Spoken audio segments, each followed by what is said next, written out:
한번 따라 하실까요? 칭찬받은 마게도냐 교회. 칭찬받은 마게도냐 교회. 사랑하는 성도 여러분, 우리 교회는 어떤 교회입니까? 하나님께 칭찬받는 교회입니까? 아니면 책망받는 교회입니까? 저와 여러분은 하나님 앞에서 칭찬을 받는 성도일까요? 아니면 그럭저럭한 사람일까요? 아니면 책망을 받고 있는 사람일까요? 칭찬을 받는다고 한다면 과연 무엇이 칭찬받을 만한 것일까요? 칭찬받는 교회에 여러 가지 특징이 있겠지만 우리 교회에도 그런 것이 넘쳐났으면 좋겠습니다. 사랑이 넘치는 교회, 기도가 뜨거운 교회, 찬양이 아름다운 교회, 선교의 열심인 교회, 봉사와 구제에 힘쓰는 교회, 전도의 열정이 있는 교회, 칭찬받는 교회들이 가지고 있는 여러 특징들 중에 몇 개라도 우리 교회가 끝까지 붙들고 실험했으면 좋겠습니다. 뿐만 아니라 저와 여러분도 사람에게 칭찬받는 것을 넘어서서 훗날 하나님께서 저와 여러분을 딱 만났을 때 착하고 충성된 종이라고 우리를 칭찬하는 그 놀라운 일을 경험하는 저와 여러분이 되었으면 좋겠습니다. 요한계시록에 보면 소아시아 지역에 있었던 터키 해안을 따라서 있었던 7개의 교회가 나옵니다. 그 교회들 중에 칭찬만 받은 교회가 있는가 하면 책망만 받은 교회도 있고요, 칭찬과 책망을 동시에 받은 교회도 있습니다. 그 말은 오늘을 살아가는 저와 여러분, 한국에 있는, 아니 전 세계에 있는 모든 교회들의 모델이 그 7교회 안에 사실은 들어있다고 보면 됩니다. 칭찬만 받은 교회는 2교회인데 스머나와 빌라델비아라고 하는 교회입니다. 스머나는 아주 궁핍하게 아주 가난했는데 영적으로는 부요한 교회라고 칭찬을 들었습니다. 빌라델비아 교회는 아주 연약한데 그럼에도 불구하고 말씀을 지킨 교회라고 칭찬을 받았습니다. 이에 반하여 책망을 받은 교회도 2교회인데 4대 교회와 라오디게아 교회입니다. 4대 교회는 살았다 하나 죽은 교회, 겉만 번지락하고 사실은 안에 죽어 있었다, 그런 말입니다. 라오디게아 교회는 아주 크기도 크고 부요하지만 실상은 가난한 교회라고 하는 책망을 받았습니다. 칭찬받은 교회 2교회, 책망받은 교회 2교회. 그러면 칭찬과 책망을 동시에 받은 교회는 몇 개요? 3개. 이게 이제 비율적으로 딱 우리에게 보여주고 있는 거예요. 오늘을 살아가는 저와 여러분도 한국교회, 전 세계 교회도 어쩌면 이 비율 속에 들어가 있게 될 것입니다. 저와 여러분의 현재의 모습은 어떠하든지 간에 우리는 칭찬받는 자로서 우리 주님 앞에 설 수 있게 되기를 축복합니다. 우리 교회의 현재의 모습이 어떠할지라도 성장과 성숙과 진보를 이루어서 우리 하나님 보시기에 점점 칭찬받는 교회로 발전해 나가기를 소망합니다. 사도행전에 보면 여러 교회들에 대한 평가가 나옵니다. 예루살렘 교회는 어머니 교회다. 안디옥 교회는 선교하는 교회요, 최초로 그리스도인이라고 하는 칭호를 들은 교회고, 고린도 교회는 은사도 많고 열정과 열심도 많은데 문제도 많은 교회였다. 빌립보 교회는 사랑이 많아서 주 안에서 기뻐하는 교회다. 베레아 교회는 아주 신사적이라서 하나님의 말씀을 늘 맞는지 안 맞는지 상고하고 그 말씀대로 살려고 애를 쓰던 교회다. 데살로니가 교회는 믿음의 소문이 난 교회다. 믿음의 역사, 사랑의 수고, 소망의 인너야라고 하는 그 놀라운 이야기가 아가야와 마게도냐를 넘어서 지중해 연안에 소문이 퍼진 교회다. 이런 평가들이 있습니다. 저 중에 빌립보와 베레아와 데살로니가라고 하는 교회가 오늘 본문에 나오는 마게도냐라고 하는 지역에 있는 교회입니다. 그래서 오늘 본문의 사도 바울이 마게도냐 교회라고 할 때 저 3개의 교회를 지칭하고 있는 것임을 이해해야 합니다. 사도 바울은 예루살렘 교회가 흉년이 들어서 어머니 교회였는데 그 교회가 문제가 많고 어려움이 생기다 보니 그 교회를 돕기 위하여 자기가 설립한 여러 교회들에 예루살렘 교회의 흉년과 가난의 문제를 해결할 선교 헌금을 요청했습니다.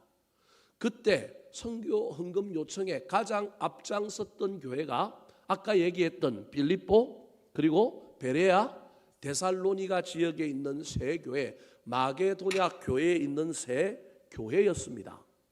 그런데 그들보다 훨씬 더 크고 훨씬 더 교인 숫자도 많고 훨씬 더 부자였던 고린도 교회는 움직이지를 않았습니다. 이유가 있었습니다. 교회 안에 분당이 일어났고 문제가 있다 보니 뭘 바깥을 신경 쓸 여유가 없었기도 했지만 어느 정도 그 문제를 해결하고 사도 바울과 고린도 교회 교인들 사이에 일어났던 오해를, 사도권의 문제라든지 복음의 문제를 풀고 난 다음에 사도 바울이 고린도 교회를 향하여 너희들도 예루살렘 교회가 흉년이 들어 힘들어하는데 그 교회가 어머니 교회고 다 우리가 거기서 나왔는데 그 교회를 도와서 좀 힘을 실어 주어야 하지 않겠느냐라고 하는 권면을 하기 위하여 오늘 어떤 교회를 칭찬하고 있느냐 하면 마게도냐 지역에 있는 아까 이야기했던 빌립보, 베레아, 데살로니가 교회 세 교회를 됐다 뭐하고 있느냐 하면 칭찬하고 있습니다. 어떤 사람은 칭찬하면 다른 사람은 위기가 위축되어지고 도리어 삐진다고 이야기하지만 고린도 교회 교인들은 그런 교인들이 아니었기 때문에 자신들이 해야 할 일을 깜빡 잊었고 우선순위의 문제라든지 지금 교회가 어려웠기 때문에 잊었던 것을 사도 바울은 알고 있기 때문에 충분히 할 만한 사람들이었는데 동기만 불러일으켜주면 될 것이라고 믿었기 때문에 이 빌립보 교회, 베레아 교회, 데살로니가 교회, 이 마게도냐에 있는 교회들을 됐다 칭찬하면서 이런 교회도 어머니 교회 예루살렘 교회를 위하여 헌금하는데 너희들도 해야 하지 않겠느냐고 도전하고 있는 내용이 오늘 우리가 읽었던 고린도후서 8장 1절부터 5절까지의 말씀입니다. 사랑하는 성도 여러분, 오늘 본 말씀을 통하여 저와 여러분이 칭찬받았던 마게도냐의 교회, 그 교회를 본받을 뿐만 아니라 혹시 저와 여러분이 할 수 있음에도 불구하고 하지 않고 있는 신앙의 태도가 있다고 한다면 고린도 교회를 건면하고 있는 이 이야기가 나에 대한 이야기구나. 내가 본받아야 할 교회가 마게도냐 교회구나. 어쩌면 우리 교회도 저 마게도냐 지역에 있는 교회들을 본받아야 될 고린도 교회에 해당하는구나 라고 하는 사실을 깨닫고 칭찬받는 교회와 칭찬받는 성도들이 되도록 애를 쓰며 수고하며 최선을 다하여 도전하며 나아가는 저와 여러분이 되기를 예수님의 이름으로 축원합니다. 자, 그렇다면 마게도냐 교회는 왜 칭찬을 받았을까요? 고린도 교회뿐만 아니라 저와 여러분이 우리 교회가 칭찬받은 교회가 되려면 마게도냐 교회에서 무엇을 배워야 할까요? 첫 번째입니다. 따라하시겠습니다. 환난 속에서도 넘치는 기쁨을 잃지 않은 교회. 환난 속에서도 넘치는 기쁨을 잃지 않은 교회. 길면 여러분이 잘 모르니까 그냥 단순하게 하면 고난 속에서도 뭘 갖고 있는 교회라고요? 기쁨, 고난에 찌들어가지고 삶의 문제에 찌들어가지고 날카롭고 싸우고 막 실망하고 절망하고 남 탓하고 원망하고 있는 교회가 아니라 분명히 고난이 있고 환난이 있고 어려움이 있는데도 불구하고 저 마게도냐 지역에 있는 세계 교회는 여전히 예수 그리스도를 알므로 구원의 기쁨뿐만 아니라 복음의 기쁨, 말씀의 기쁨을 소유하고 있더라. 그래서 칭찬하고 있는 겁니다. 자, 1절과 2절 상반절 말씀을 화면을 보고 우리 같이 한번 읽어볼까요? 시작. 형제들아, 하나님께서 마게도냐 교회들에게 주신 은혜를 우리가 너희에게 알게 하노니 환난의 많은 시련 가운데서 그들의 넘치는 기쁨과 마게도냐 교회에 은혜가 있는데 그 은혜의 내용이 뭐냐 하면 환난과 많은 시련 가운데서도 넘치는 기쁨을 소유하고 있다라는 거예요. 그러니까 이게 우리 마음대로 되는 일이 아니라 누가 주시는 은혜라고요? 하나님이 주시는 은혜라는 거예요. 하나님이 은혜를 주셔야 되는 것이 우리가 애를 쓴다고 되는 일은 사실은 아니에요. 그러면 나는 가만히 있고 그냥 하늘만 쳐다보고 있어야 될까요? 꼭 그런 건 아닙니다. 제가 늘 여러분에게 설교할 때 강조하는 것 중에 우리가 해야 할 일이 있고 하나님이 해야 할 일이 있는 거예요. 그래서 저 은혜의 가장 출처는 하나님이요. 최고의 문제 해결은 하나님이 우리한테 은혜를 주셔야 하는데 그 은혜를 그래도 사모하는 사람이 있어야 놀라운 은혜가 임한다라는 거예요. 마게도냐 지역에 있는 교회들은 이 은혜를 잊어버리지 않고 있는 거예요. 우리는 잘 살고 평안하고 문제가 없으면 은혜가 넘친다고 생각하는데 그건 세상의 시가 방식입니다. 그러려면 저와 여러분이 기독교 안에 있을 필요가 없습니다. 예수를 믿을 필요가 없습니다. 복음 안에 있을 필요가 없습니다. 기독교 복음과 저와 여러분이 믿는 기독교는 반드시 세상의 시가 방식을 따라서 순리대로 상식을 그대로 준용되어 적용되는 교회가 아닙니다. 우리는 역설이 있고요, 반대가 있고요, 이해되지 않는 일이 있는 거예요. 분명히 고난이 있는데, 문제가 있는데, 환란이 있는데, 시련이 있는데 기쁨이 있어요. 그것도 그냥 기쁨이 아니라 어떤 기쁨이 있다고요? 넘치는 기쁨이 있다라는 거예요. 여러분, 그렇다면 저 마게도냐 교회에 있는 저 지역은 왜 환란과 시련이 많았을까요? 그러면 고린도 교회는 환란과 시련이 없을까요? 제가 보기엔 고린도 교회는 환란과 시련이 없었던 것 같아요. 그러니까 누구끼리 싸워요? 자기들끼리 싸우는 거예요. 예, 원리는 비슷해요. 그래서 외세에 간섭이 없거나 외부의 어려움이 없으면 꼭 내부에서 치고받고 싸우는 문제가 생겼단 말이에요. 이유는 간단해요. 로마가 저 마게도냐 지역을 직할 통치를 했습니다. 자, 그림을 한번 보여주실까요? 지도를 보면 저 분홍색 되어 있는 저 지역이 로마의 직할 통치 구역입니다.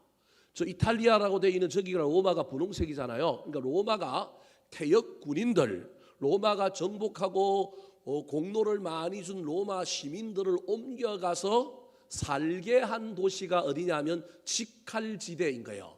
그러니까 저 아가야라고 하는 저 아테네를 중심으로 하는 저 지역과 그 다음에 고린도를 중심으로 하는 아래쪽에 필로폰네스 반도라고 하는 저 지역을 그리스라고 진짜 옛날에는 불렀단 말이에요. 우리는 지금까지는 저 위에까지를 다 지금은 그리스라고 부르지만 예수님 당시 이 시대에는 저렇게 불렀단 말이에요. 그래서 마게도냐, 아가야, 그리스라고 불렀단 말이에요.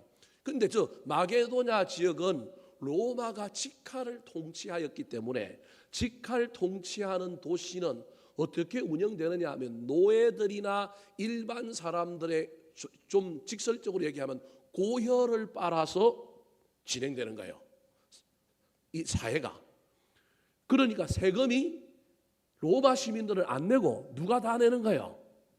그 속에 살고 있는 사람들이 다 내는 거예요. 그것도 노예 또는 평민들, 귀족들은 하나도 안 내고 평민들과 노예들이 내는데 그 지역에 이 로마의 직할 통치가 있다 보니 남쪽에 있는 아가야나 이 그리스 지역보다는 훨씬 더 많은 직접적인 통치로 인하여 요구하는 것이 많은 거예요. 심지어 로마 시민권자가 아니면 들어갈 수 없는 도시들도 있어요. 그래서 사도 바울이 잘 왔다 갔다 할 수 있었던 이유는 미국 시민권 영주권이 있는 것처럼 사도 바울은 로마의 시민권이 있다 보니까 왔다 갔다를 잘 한 거예요. 일반 사람들은 빌립보라고 하는 도시에는 못 가요. 사실은 거기는 웬만한 비자를 받지 않으면 갈 수가 없는 도시가 저 마게도니아 지역에 있는 빌립보라고 하는 도시였어요. 그런 도시에는 꼭 뭐가 있느냐면 황제의 신전이 있어요. 그래서 반드시 누굴 섬겨야 돼요? 황제를 숭배하는 게 의무예요. 그러니까 신앙적으로도 고난이 많고 경제적으로도 어려울 수밖에 없는 로마 시민권을 가진 사람은 됐다 살기 좋은 지역이지만 일반 시민들과 소위 말하는 노예층에 해당되는 수많은 사람들은 저 지역은 살기가 너무너무 힘든 거예요. 경제적으로도 힘들고 영적으로도 힘들어서 수많은 고난과 환란이 있는 지역이 어디냐면 마게도냐 지역인 거예요. 그래서 지금 뭐라고 표현하고 있느냐 하면 환란과 많은 시련 가운데서도 그들은 뭘 가지고 있었다고요? 넘치는 기쁨을 가지고 있었다. 목사는 교인들에게 은혜를 전하는 사람입니다. 하지만 사실은 교인들에게 은혜를 받을 때가 도전을 받을 때가 얼마나 많은지 모릅니다. 제가 여러분을 도전하고 제가 여러분에게 은혜를 줘야 되는데 야 바꾸어서 내가 목사 아니고 내가 성도라면 난 저 사람처럼 살 수 있을까?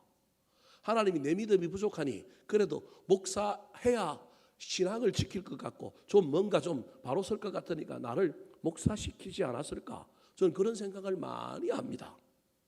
분명히 내가 은혜를 줘야 되는데 그 사람들이 나한테 은혜를 주고 도전을 줄 때가 얼마나 많은지 모릅니다. 특별히 어떤 사람은 눈물 나는 인생길을 걸어가고 있는데 너무너무 아프고 힘든데도 불구하고 너무도 의연하고, 그럼에도 불구하고 하나님 앞에 바로 서려고 애를 쓰고, 나 같으면 그냥 성질나서 그냥 때려치우고 나갈 것 같은데, 나 같으면 하나님한테 됐다 원망할 것 같은데, 그 속에서도 정말로 믿음을 지키고 신앙을 지키는 사람 볼 때, 암이 걸렸는데도 암 때문에 질질 짜는 게 아니라, 암 때문에 하나님을 원망하는 게 아니라, 암 때문에 그냥 신앙을 내팽개치는 것이 아니라, 더더욱 하나님을 의지하고 우리 하나님께 나와서 성부를 보는 사람 볼 때마다 마음이 짠하는 거예요. 너무너무 도전이 되는 거예요. 하나님, 나도 저런 믿음을 주십시오. 나도 저 믿음 본받게 해주십시오. 하나님, 내가 저 사람 응원하게 해주십시오. 그래서 고쳐주시고 해결해 달라고 그들을 위하여 기도할 때가 얼마나 많은지 모릅니다. 그러면 안 되는데, 인간인지라 아니 좀 힘들매도 불구하고 그것을 딛고 일어서고 도전하고, 때로는 힘들더라도 이를 악물고 애를 쓰는 모습이 보이면 저도 도전받을 뿐만 아니라 그를 위하여 기도하고 응원해 주고 싶은데, 어떤 때는 그렇지 못한 모습을 보일 때, 그러면 목사가 안 되는데 때로는 마음속에 아이고 왜 저러냐, 저거밖에 안 되냐, 이런 마음이 생길 때가 있어서 하나님 저한테 그런 마음 없애주시고, 그래도 응원해주고 그래도 격려해주고 칭찬해줘서 다시 일어서는 모습을 보여주십시오. 기도할 때가 얼마나 많은지 모릅니다. 사랑하는 성도 여러분, 지금 여러분의 영적인 상태는 어떻습니까? 환경은 어떻고 그 환경 속에 살고 있는 나의 마음은 어떻습니까? 환경이 편안하여 여러분 마음도 기쁘고 자유하십니까? 속지 마시기 바랍니다. 내 믿음 대단하다고, 내가 지금 잘 살고 있다고 속으면 안 됩니다. 혹시 지금 여러분의 삶에 눈물이 있고 아픔이 있고 억울함이 가득하고 힘든 일이 많습니까? 그래서 그것 때문에 의기소침해 있고 마음이 축 처져 있고 막 원망과 불평이 올라오고 신앙은 시들시들해져 가고 있지는 않습니까? 이때 다시 하나님께 성부를 한번 봐보시기 바랍니다. 하나님, 상황을 뛰어넘는 기쁨을 저한테 주십시오. 환경을 뛰어넘는 자유함을 저한테 주십시오.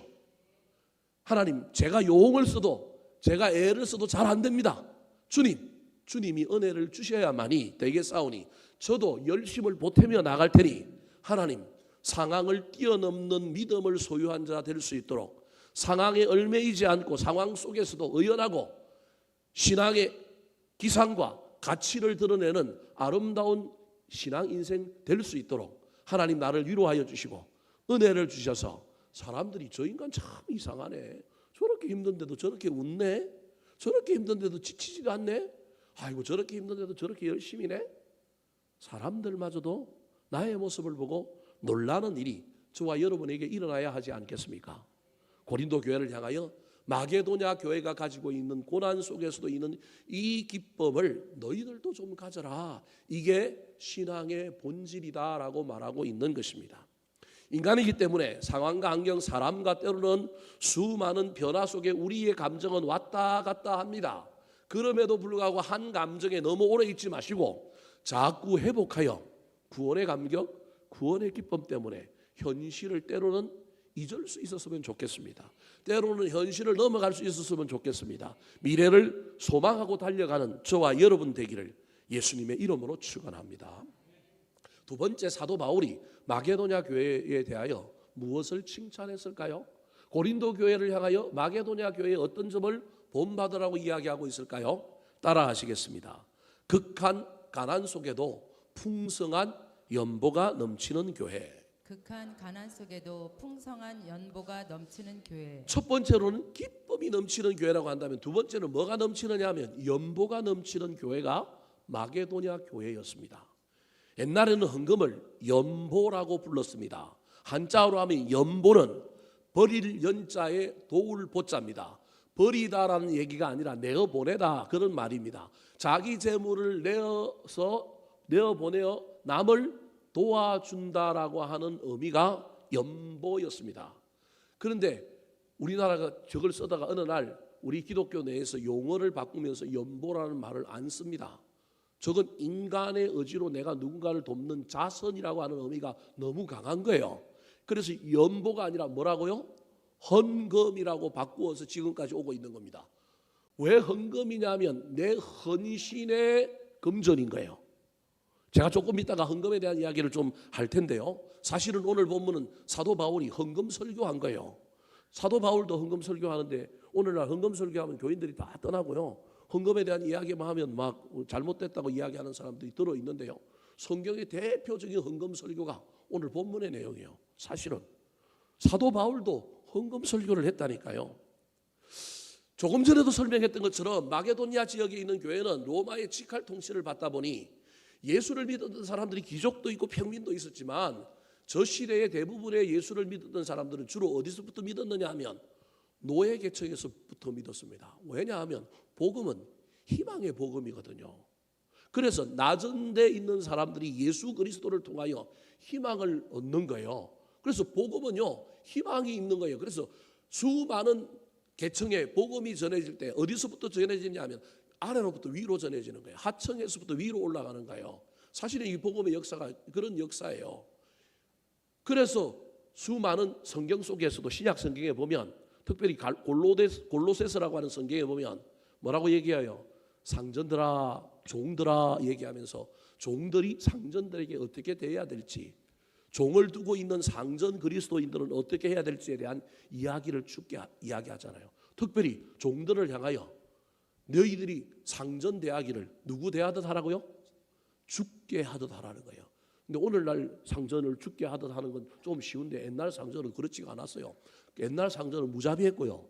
옛날 상전은요 아주 사람을 비인격적으로 다뤘고요. 짐승처럼 취급했는데 그 시대가 그랬는데 예수님이 이미 바울 사도를 통하여 하나님께서 뭐라고 얘기하고 있냐면 종들아 너희 상전을 대할 때 누구처럼 대하라고요? 예수님 대하듯 대하라는 거예요. 여러분 아마 종들이 예수 믿고 그 말 받아들이기가 얼마나 힘들었을까요?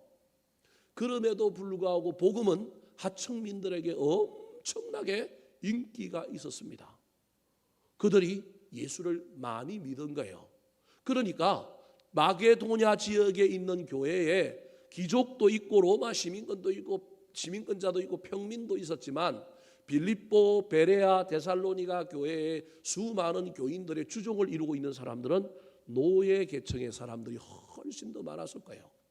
그러니까 여러분 그들이 헌금 생활을 한다는 것은 쉬운 일이 아니었습니다. 정말로 먹고 살 것도 힘들고요.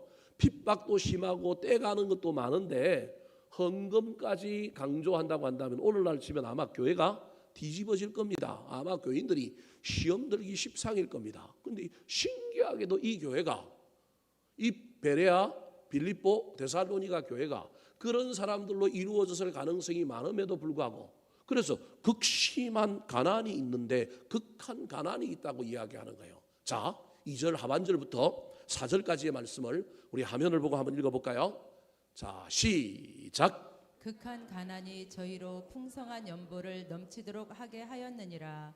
내가 증거하노니 저희가 힘대로 할 뿐 아니라 힘에 지나도록 자원하여 이 은혜와 성도 섬기는 일에 참여함에 대하여 우리에게 간절히 구하니.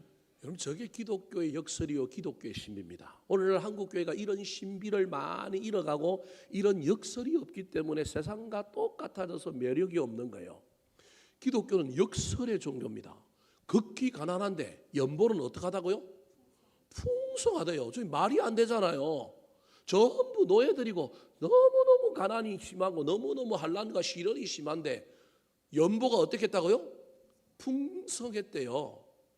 3절에 보면 내가 증거하노니 저희가 어떻게 했다고요? 힘대로 할 뿐만 아니라 이 말은 힘대로라고 하는 말은 내가 할 수 있는 범위 내에서 헌금한 거예요. 저게 힘대로예요.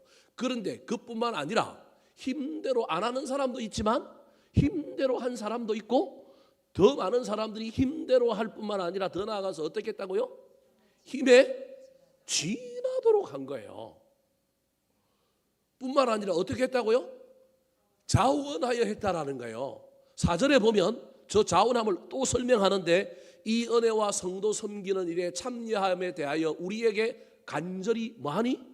구하니. 주가 누구냐 하면 마게도냐 교회 교인들이 사도 바울 일행에게 우리가 헌금 좀 하게 해달라고 요청했다라는 거예요. 사도 바울이 요청한 게 아니고 도리어 그 가난한 중에 있는 사람들이 우리도 좀 예루살렘 교회 좀 돕게 해 주십시오. 그랬다라는 거예요. 그러니까 자원하여 한 거예요. 사도 바울이 말하지도 않았는데 이에 반하여 고린도 교회는 극한 가난이 없고 풍성한데 힘대로도 안 해요. 힘에 지나서 하는 건 없어요.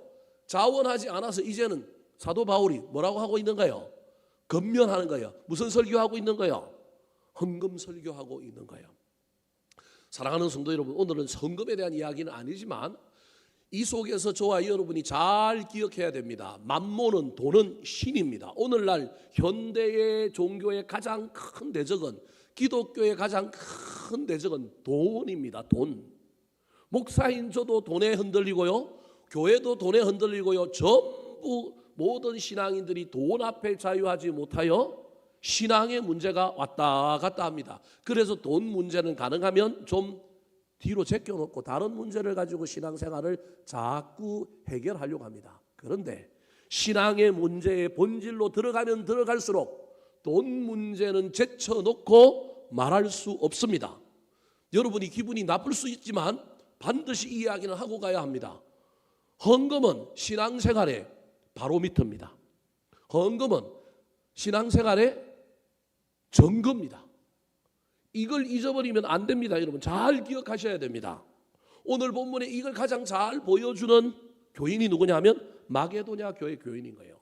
가난한데도, 극한 가난인데도 연보가 풍성할 뿐만 아니라 힘대로 하는 사람뿐만 아니라 힘에 지나도록 하는 사람이 있을 뿐만 아니라 시켜서 하고 의무감에서 하고 체면 때문에 내가 직분이 있으니 내가 교회에는 어떤 정도의 역할이 있으니 하는 정도가 아니라 도리어 간절히 뭐 하는 거예요? 구하고 있는 거예요. 자원하여 구하고 있는 거예요. 그 이유가 어디에 있을까요? 다시 앞에 화면을 한번 보여주실까요? 세 번째도 제가 이 부분과 관련해서 설명하겠지만, 자 4절을 한번 다시 한번 읽어보겠습니다. 시작. 이 은혜와 성도 섬기는 일에 참여함에 대하여 우리에게 간절히 구하니. 헌금하는 일도 뭐라는 거예요? 은혜라는 거예요.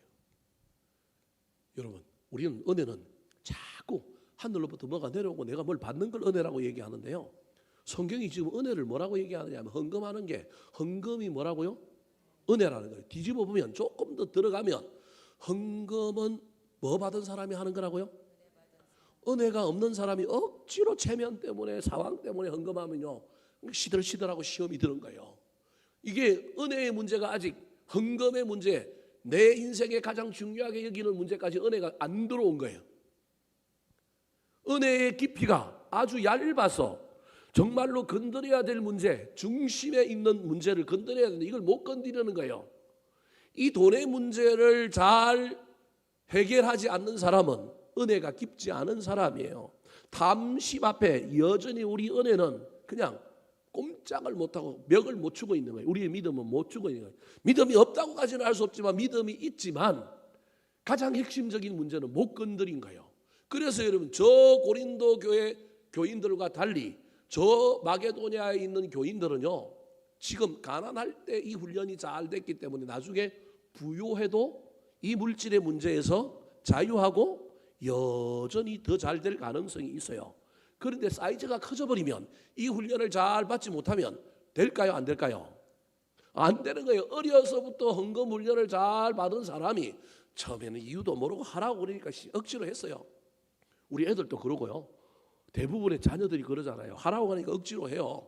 근데 이걸 이유도 모르고 하니까 이게 의미가 없는 거예요. 그냥 하라니까 하는 거예요. 근데 하라니까 하다가 나중에 의미가 깨달아지면, 그리고 이게 얼마나 중요한 일이고 이게 신앙과 어떻게 연결되어 있는지를 알면 여러분 이건 사생결단하고 이건 해결해야 될 문제라는 걸 깨닫게 되는 거예요. 단순히 나한테 주어진 헌금의 종류를 채우는 문제가 저 연보의 이야기가 아닙니다. 그 이상의 다른 이야기. 그렇다고 제가 전 재산을 내어놓고 여러분 모든 걸 다 내놓으라는 얘기가 아닙니다. 여러분 세금 내듯이 헌금 내는 사람, 자기는 헌금 생활 잘한다고 하고 있지만 그 사람은 헌금을 낸 게 아니라 뭘 낸 거예요? 세금 냈다니까요. 하나님은 어떤 사람이에요? 세금 거두어가는 세리가 된 거예요. 우리의 신앙생활이 세금 내는 사람들이 있다니까요. 왜 헌금을 세금을 냅니까? 뭘로 내야 된다고요? 은혜로 내야죠. 은혜로 내느냐 의무감에서 내느냐의 차이인 거예요. 여러분 이건 암만 제가 설교해도 소용이 없어요. 깨달아져야 돼요. 이 감동이 와야 돼요. 이 은혜가 내 삶에 깊이 와야만이 이게 해결되는 문제예요. 근데 이 문제가 해결된 사람이 저 극한 가난 속에서도 정말로 1,000원짜리 한 장 갖고 실험하는 저 사람들이 이 문제가 이미 해결된 사람들인 거예요. 이들은요 자신들의 생사가 하나님께 달려있다고 믿는 거예요. 기족들은 하나님께 달려있는 게 아니라 누구한테 달려있어요? 내 능력에 달려있어요. 이것을 하나님께 헌금 제도를 안 해도 돼요. 체면 때문에 하기만 하면 돼요. 왜냐하면 생사는 누가 책임지니까? 내가 책임지니까. 여러분 저와 여러분이 믿는 것에 올인하는 거예요. 믿는 것을 의지하는 거예요. 믿는 것을 두려워하는 거예요. 하나님을 믿는 사람은 하나님을 두려워해요. 하나님을 믿는 사람은 하나님을 의지해요. 근데 그렇지 않은 사람은 그렇지 않은 거예요.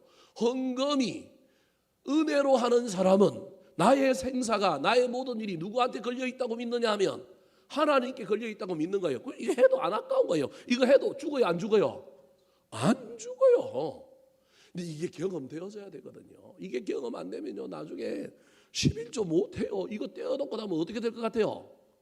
죽을 것 같다니까요. 죽을 것 같다니까요. 제가 목회자로서 뭐 어떤 분들은 제가 이렇게 얘기하면 여러분들이 이해가 안 될 분들이 있지만 제가 월급 받은 것 갖고는 제 인생을 살 수가 없습니다. 아들 둘 키우고 저 애들이 대학생인데 한 달에 용돈 40만 원 제한해갖고 제가 줍니다. 그러니까 얘네들이 40만 원 가지고 한 달에 못 살거든요. 차비만 해도 한 놈은 안양을 왔다 갔다 하고 차비만 해도 못 사니까 얘네들이 막 아르바이트를 해요. 근데 40만 원 이상을 월 용돈을 주면요 못 살아요. 그래도 이놈들은 40만 원 받아가면서도 불구하고 또 다르게 삥을 어떻게 해요? 또 가야 돼요. 그걸 감당하지요.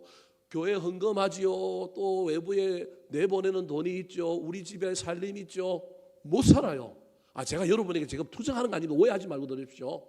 그런데도 제가 죽었어요 살았어요? 잘 살았어요 아니면 대충 살았어요? 잘 산 것 같죠? 그렇다고 뭐 제가 뭐 너무 잘 산 건 아니고 얼마나 잘 살았으면 살이 피둥피둥 쪘을까요? 잘 산 것 같지 않아요? 앞으로도 죽을 것 같아요? 아니면 잘 살 것 같아요? 잘 살 겁니다. 저는 자신이 있습니다. 제 자신이 저한테 있는 게 아니라 저는 하나님을 믿고 있기 때문에 저는 자신이 있어요. 우리 하나님이 절대나 안 버릴 거다. 또 하나 제가 가지고 있는 것 중에 월급 270만 원 받아가지고 뭐 통신비 내고 보험료 내고 뭐 내고 나면 맨날 없어요. 우리 집 사람에게도 제가 생활비를 얼마 주느냐 하면 월 40만 원 줍니다. 물론 공과금은 제가 다 내니까. 여러분 부인이 40만 원 받아갖고 생활하는 사람이 있으면 손 한번 들어보세요.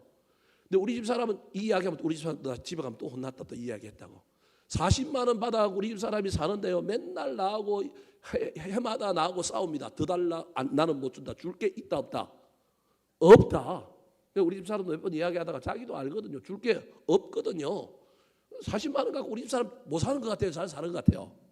이런 얘기하면 또 우리 사람 기분 나쁘겠지만 그래도 제가 보기 잘 살아요. 제가 무슨 얘기를 하려고 하느냐 하면 이런 상황 속에서도 저는요 헌금의 원리와 똑같이 저는 통장을 2개를 따로 딱 떼놓고 월급에서 그냥 무조건 들어오는 대로 자동 이체돼가고 통장 2개가 돌아갑니다. 통장 2개 하나는 우리 가족을 위하여 내가 여행 가고 쓰려고 하는 통장입니다. 어차피 없는 돈, 그죠? 어차피 남지 않는 돈, 그 중에 매달 10만 원 이쪽 통장에 들어갑니다. 이쪽 통장에 들어요. 최근에 우리 집 사람이 좀 놀자 나하고 좀 어디 가자 그랬더니 안 간다 그래갖고요 이 통장에 조금 있어갖고 야 이번에 설 연휴인데 어디 한번 가볼래? 저분이 집순이에요. 또 간대요 안 간대요? 안 간대요. 그래갖고 한 70만 원 정도 여유가 있어요. 이거 얘기하면 안 되는데 좀 뺏어갈 텐데. 하여튼 통장 하나가 그 통장이 있어요. 또 다른 통장 하나가 있어요. 급격하게 누군가가 나한테 손을 내밀 때 써야 될 통장 하나를 제가 또 만들어 놓고 있어요. 이거 우리 집 사람한테 이야기하면 안 되는데 제가 여러분에게 다 이제 비밀이 이제 표록 났어요. 통장 하나 있다는 건 이미 제가 설교 중에 이야기해서 놨는데 이 하나 또 있다는 건 우리 집 사람이 모르는데 이 통장에는 제가 어디 강의 가서 받아오는 돈이 있거나 간혹 그래서 그걸 뭐 밥도 사 먹기도 하고 그러다가 또는 남은 돈이 있으면 여기다 딱 넣어두는 돈이 하나 있어요. 그리고 내 월급에서도 여기도 또 10만 원을 매달 또 저금을 해요. 무조건 떼요. 어차피 이래도 모자라고 저래도 모자라는데 떼도 뭐 모자라는 거 뭐 그래도 사니까 두 개를 딱 떼놨어요. 이 통장은요 늘 잔액이 없어요. 찾다가도 없어지고 찾다가도 없어지고 늘 사라지고 늘 사라지는 통장이에요. 그런데요 여러분 이 통장 사라질 때 얼마나 기쁜지 몰라요. 얼마나 기쁜지 몰라요. 내가 채운 것보다 내가 월 채웠던 것보다 다르게 어떻게 뭐 그것도 뭐 내가 채운 거라고 할 수 있지만 내가 나가서 강의를 하거나 어디 가서 설교를 하거나 뭐 어떻게 해서 받았던 돈들이 여기 딱 세워졌는데 이게 제가 채운 것보다 훨씬 많은 해가 더 많아요. 내가 채운 것보다 적은 해보다 훨씬 많아요. 저는 이 원리를 가지고 살고 있기 때문에 제 나름대로는 뿌듯합니다. 그걸 볼 때마다 야 하나님이 또 채워주셨네 감사하네 그러면서 살아갑니다. 그 속에 저는 뭘 발견하느냐 하면 하나님의 은혜를 발견합니다. 아, 이 은혜 때문에 내가 이렇게 살 수 있구나. 그래서 주변에 있는 동료 목사들이나 주변에 있는 사람들 중에는 제가 꽤 월급을 사례를 많이 받고 제가 꽤 교회를 훨씬 큰 교회를 하고 또 제가 가서 우리 교회 자랑을 많이 하기 때문에 우리 교회 교인들 중에 막 저한테 막 뒤에 줄 서가지고 저를 막 돕는 사람이 엄청나게 많은 것으로 착각하는 목사들이 한두 명이 있어갖고 늘 이 목사들은 문제만 생기면 누구한테 와요? 저한테 와요. 이건 제가 잘못한 거예요. 제가 너무 뻥을 많이 쳐갖고 조금만 얘기했어야 되는데 필요하다고 할 때 입 다물고 있다가 정말 그럴 때만 딱 이야기를 했어야 되는데 이게 뻥을 너무 많이 쳐놓으니까 이 친구들은 그냥 어렵다 하면 주변에 좀 돌아보고 몇 번 다른 사람 찾아보고 순위가 좀 밀려서 저한테 찾아와야 되는데 한 1순위, 2순위 해보고 안 되면 3순위나 2순위쯤 되면 누구한테 오는가요? 저한테 오는가요? 때로는 막 그게 싫어가지고 때도 저도 막 시험 들기도 하고 마음이 힘들어가지고 이걸 해 말아야 돼 그러다가 통장에 돈이 있으면 뭐 하면 돼요? 하면 되고 없으면 뭐 하면 되는 거예요? 못하는 거죠. 못하면서 제가 하나님께 기도합니다. 하나님 채워줘야지요. 하나님이 뭐 해달라고요? 채워주세요. 그러면서 채워지는 놀라운 일들을 보면서 뭘 경험하느냐 하면 은혜를 경험하는 거예요. 4절 다시 한번 볼까요? 제가 무슨 설명하려고 제 이야기는 장황하게 했느냐 하면요. 헌금은 은혜를 받아야 할 뿐만 아니라 섬긴다라고 하는 의식이 있어야만이 할 수 있습니다. 성도 섬기는 일에 뭐함으로? 참여함에 대하여 우리에게 간절히 구하니. 여러분 단순히 구제를 의미하는 것이 아니라 헌금하는 행위가 두 가지 의미가 있는데 하나는 은혜에 대한 뭐라고요? 감사. 이게 헌금의 본질이에요. 헌금은 세금이 아니에요. 그러므로 내 헌금은 내 은혜의 바로 밑에요. 내가 한 헌금은 내 은혜의 분량이에요. 여러분이 얼마 은혜를 받았는지 뭘 보면 된다고요? 헌금한 걸 보면 돼요. 여러분이 기분이 나빠도 어쩔 수 없어요. 내 헌금한 게 나의 뭐라고요? 은혜의 분량이라는 거예요. 또 다른 하나는 무엇이냐 하면 저기 섬기는 일이라고 하는 일 속에 들어있는 설명하려면 시간이 많이 가니까 직설적으로 얘기하면 저 섬기는 일이라고 하는 일 속에 들어있는 건 뭐냐 하면 하나님이 하는 일에 내가 힘을 뭐 하는 거예요? 보태는 거예요. 하나님의 사역에 내가 돕는 자로 참가하는 게 뭐냐 하면 헌금이에요. 그런데 하나님의 사역에 내가 섬기는 자로 참가하는 의미의 헌금에는 어떤 의미가 있느냐 하면 여러분 신앙의 고백적인 차원이 있어요. 아까 헌금의 첫 번째 의미가 은혜에 대한 감사라고 한다고 한다면 이거 의무감으로 드리는 게 아니에요. 복을 받느냐 안 받느냐의 문제가 아니에요. 자꾸 헌금 가지고 11조 하면 복 받니 안 받니 그게 틀렸다는 얘기가 아니라 여러분 자꾸 복의 관점으로 접근하면 헌금은 큰일 납니다. 복 받으려고 헌금하는 게 아니에요. 은혜 받았기 때문에 뭐 하는 거예요? 하는 거예요. 또 다른 하나가 하나님의 일에 내가 동참하는 차원에서 하는데 이 동참은 섬기는 일인데 여기에 뭐가 들어있느냐 하면 신앙의 고백이 들어있어요. 무슨 신앙의 고백이 들어있느냐 하면 우리 하나님 온 세상을 통치하시고 우리 하나님 온 세상의 주인인데 우리 하나님은 홀로 일하지 않고 누구랑 일한다고요? 사람을 통하여 일하시는데 헌금의 영역에서도 우리 하나님 나를 동업자로 붙여주셨다는 거예요. 이걸 잘 기억하셔야 돼요. 우리는 하나님 나라에 하나님과 투자자예요. 저와 여러분이 지분을 얼마 가졌는지 모르겠지만 저와 여러분이 우리 하나님의 일에 그거 없어도 우리 하나님 충분히 일하실 수 있지만 사역하실 수 있지만 그 일을 통하여 내가 무엇을 고백하고 있느냐 하면 나의 신앙을 고백하고 있는 것입니다. 하나님 살아계십니다. 하나님 하시는 일은 옳습니다. 그 일에 나도 동참하기를 원합니다. 가난했지만 힘들었지만 고난 속에 있었지만 이 문제를 해결한 성도들이 누구였다고요? 마게도냐 교회라는 거예요. 지금 사도 바울이 마게도냐 교회에 대하여 헌금에 대하여 강조하는 것 같지만 사실은 무엇에 대하여 이야기하고 있냐면 신앙에 대하여 이야기하고 있는 거예요.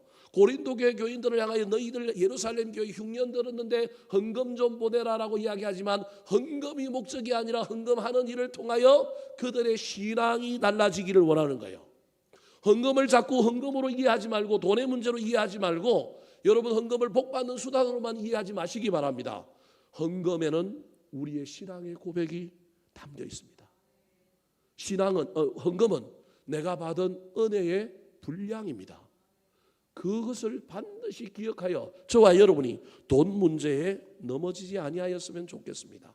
할 수만 있다면 우리도 은혜 받았기에 그 은혜에 반응할 뿐만 아니라 내 신앙의 고백을 담아 하나님과 함께 사람들을 섬기는 일에 동참하는 저와 여러분 되기를 예수님의 이름으로 축원합니다. 마지막입니다. 오늘 본문에 고린도 교회 교인들을 향하여 마게도냐 교회를 칭찬하며 무엇을 배우라고 이야기하고 있을까요? 따라하시겠습니다. 먼저 자신을 드리고 하나님의 뜻을 쫓는 교회. 먼저 자신을 드리고 하나님의 뜻을 쫓는 교회. 마게도냐 교회는 기쁨이 넘치는 교회였습니다. 연보가 풍성한 교회였습니다. 또 다른 하나는 자신을 드리고 뜻을 쫓는 교회였습니다. 자신을 드리고 뜻을 쫓았다. 이게 무슨 말일까요? 사람의 태도는 그 마음속에 무엇을 중요하게 생각하느냐에 따라 달라집니다.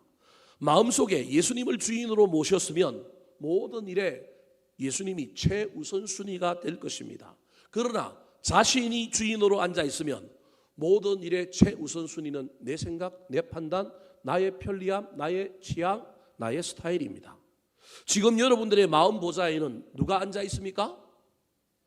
내가 앉아 있지는 않습니까? 아닙니다. 우리는 대부분 다 내가 앉아 있습니다.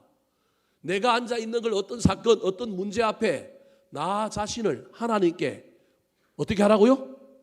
드려야 합니다.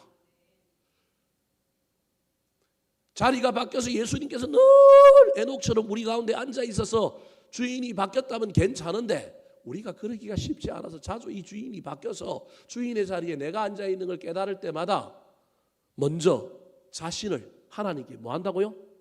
드리는 거예요. 이게 신앙인이에요.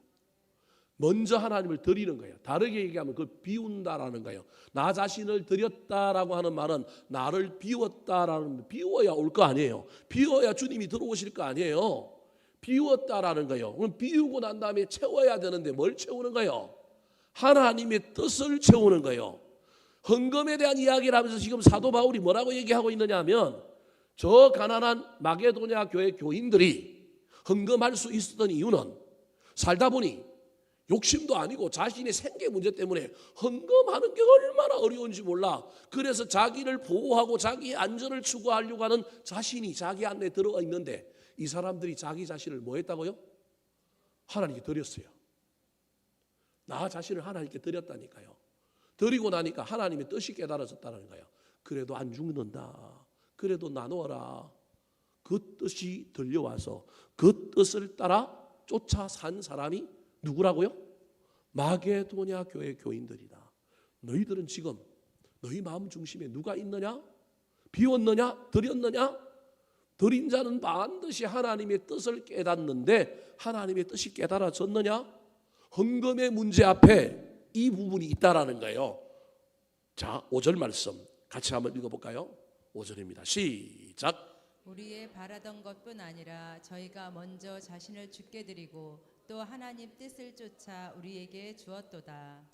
여러분, 그래서 헌금은 돈을 드린 것이지만 돈을 드리는 게 아니라 먼저 누구를 드리는 거예요? 나 자신을 드린 거예요. 나는 안 드렸는데 헌금만 드린 사람이 있다니까요. 나를 드리는 거예요. 내 마음을 드리는 거예요. 그리고 물질이 그 다음에 따라간 거예요. 이게 예배의 원리이고 신앙의 원리인 거예요. 고린도 교회 교인들을 향하여 지금 사도 바울이 이 얘기하는 거예요. 헌금에 대한 상황이 펼쳐져서 예루살렘 교회에 가난이 들고 흉년이 들어서 그 문제를 도와야 될 실질적인 문제도 있지만 이 실질적인 문제만 이야기하고 있는 것이 아니라 신앙에 대한 이야기를 하고 있는 거예요. 저 가난한 마게도냐 교회 교인들은 저 가난한 중에서도 그들은 자기를 보호하고 싶은 것이 인간의 본질이잖아요. 나의 안전을 추구하고 싶은 게 인간의 본질이잖아요. 그런데 그 마음을 누구에게 드렸다고요? 하나님께 드렸다니 이게 믿음이라는 거예요. 무엇 때문에 그랬냐면 은혜가 있기 때문에 그 가능하다라는 거예요. 드렸을 뿐만 아니라 자기를 드리고 그 다음에 마음을 비우고 나니까 뭐가 깨달아져요? 하나님의 뜻이 깨달아져서 그 다음에 뭘 드렸다고요? 물질 헌금을 드렸다. 그래서 어떤 사람은 안 드리려고 했던 사람들은 힘대로 드렸고 힘대로 드렸던 사람들은 깨달아져서 힘에 지나도록 드렸다는 거예요. 이게 이렇게 생긴 거예요. 안 드렸던 사람들이 자신을 드리고 나니까 하나님의 뜻이 깨달아져서 내가 잘못했네. 야, 이거 하나님한테 내가 잘못 살았네. 깨달아져서 이제는 어떻게 드려요? 힘대로 내가 번 소득과 나의 처한 상황에서 내가 얼마만큼 드릴 수 있으니 드려도 안 죽는 범위 내에서 드린 거예요. 어떤 사람은 드려도 안 죽는 범위에서 들고 있다가 또 마음을 비우고 나니까 하나님의 은혜가 몰려온 거예요. 여러분 하나님의 은혜는 우리 인간이 통제가 안 된다니까요. 하나님 우리 한번 마음을요 감동시키면 이상한 짓을 한다니까요. 전제사도 내어놓고요 뭐 다 이게 하나님의 은혜예요. 우리한테는 그런 일이 자주 일어나면 큰일 날 텐데 우리 하나님의 은혜가 그런 거예요. 이게 이런 역사가 일어나기 때문에 그게 되는 거예요. 그래서 자기 힘대로 자기 소신과 자기 분수와 자기 직급과 자기 직책과 자기의 경제적인 상황 속에서 그래 드릴만 해서 드렸다는 거예요. 그러니까 이 이야기 속에 하고 있는 이야기는 드릴 수 없는 사람은 있다 없다? 없다. 뭐가 없느냐면 네가 너 자신을 누구에게 못 드렸기 때문이냐면 하나님께 드렸느냐 못 드렸느냐의 문제만 있는 것이 이 세상에 존재하고 있는 어떤 사람도 헌금의 문제 앞에 못 드릴 사람은 없다라는 거예요. 여러분 이 진리가 깨달아져야 된다니까요. 제가 여러분에게 강요하고 싶은 생각은 없습니다. 한번 따라 하실까요? 헌금이란 나를 하나님께 바칩니다는 신앙 고백의 외적 표현이다. 나를 하나님께 바칩니다는 신앙 고백의 외적 표현이다. 헌금은 돈을 드리는 게 아니라 누굴 드린 거라고요? 나를 드렸다라고 하는 것의 외적인 표징이라는 거예요. 근데 우리 인간이 다 판단력이 뛰어나고 다 통찰력이 있어 다 아는 건 아니지만 그래도 얼추 보면 저 사람 헌금은 드렸는데 뭘 안 드렸어요? 자신을 안 드린 사람이 있다라고 하는 게 우리 눈에도 보일 때가 있잖아요. 그 사람은 헌금을 이해를 못한 거예요. 헌금이 목적인 거예요. 헌금이 세금인 거예요. 헌금이 축복의 도구인 거예요. 헌금이 다른 사람 앞에 내 체면을 이야기하는 것인 거예요. 헌금은 그런 게 아니에요. 신앙 고백의 차원으로 나를 하나님께 드린 자가 하는 외적인 표현이라고 하는 사실을 잘 깨달아서 저와 여러분이 내가 하나님을 전적으로 의지합니다. 하나님이 내 인생을 책임진다고 하는 것을 내가 믿습니다라고 하는 신앙의 고백으로 헌금했으면 좋겠습니다. 헌금하느냐 안 하느냐의 중요한 문제가 아니라 그 헌금을 가능하게 하는 여러 가지 요인들 중에 은혜가 나한테 있는가? 내가 나를 비웠는가? 비운 다음에 하나님의 뜻이 내한테 와서 부딪혀서 내가 그 뜻에 감동하여 내가 헌금하고 있는가? 잘 살피시고 우리의 신앙이 그 단계까지 나아가게 되기를 우리 구주 예수 그리스도의 이름으로 축원합니다. 한번 따라 하실까요? 칭찬받은 마게도냐 교회. 칭찬받은 마게도냐 교회. 환난 속에서도 넘치는 기쁨을 잃지 않는 교회. 환난 속에서도 넘치는 기쁨을 잃지 않는 교회. 극한 가난에서도 풍성한 연보가 넘치는 교회. 극한 가난에서도 풍성한 연보가 넘치는 교회. 먼저 자신을 드리고 하나님의 뜻을 좇는 교회. 먼저 자신을 드리고 하나님의 뜻을 쫓는 교회.